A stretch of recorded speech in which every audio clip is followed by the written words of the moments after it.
Харизма қазіргі таңда тренд сөз. Ерекше тартымдылық, бұның да жасанды түрлері бар. Қандай десеңіз, мен сізге қазір түсіндіре кетейін. Ерекше төмен дауыспен құпия болғысы келетін, сыңай танытып, әрдайым адаммен ойын түрде. Шынайылықтың бірде-бір көрінісі жоқ, осындай бір тартымдылықтың жасанды түрлері бар. Яғни сіз мені түсінген боларсыз.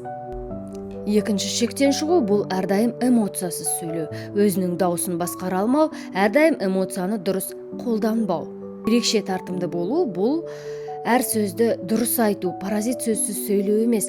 Ерекше тартымды болу – әрдайым сіз шынайы болғаныңыз, яғни шын мәнісінде не айтқыңыз келіп тұр. Маңызды дүние айтқыңыз келсе, ол сөздің маңызы бар. Күлкілі дүние айтқыңыз келсе, ол сөздің күлкілі жағы да бар. Тартымды болудың ең басты қағидасы бұл шынайы болу, өзіңізбен шынайы болу, әдемі сөйлей білу, ойыңызды айқын, еркін және де интонация, тон, барлығы келісіп тұрған уақытта сіздің тартымдылығыңыз арта түседі. Көбінесе біз кейбір адамдарды сағаттап тыңдаймыз, ал кейбіреуін бірнеше минуттан кейін ұмытып та кетеміз. Мінекей осы тартымдылыққа байланысты харизма деп айтып жатамыз.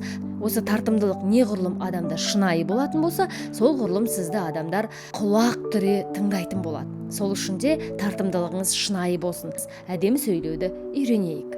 Пайдалы болса парақшама тіркеліп алыңыз. Алдағы уақытта көптеп парақшама жаттығулар салатын боламын. Менімен бірге болыңыз.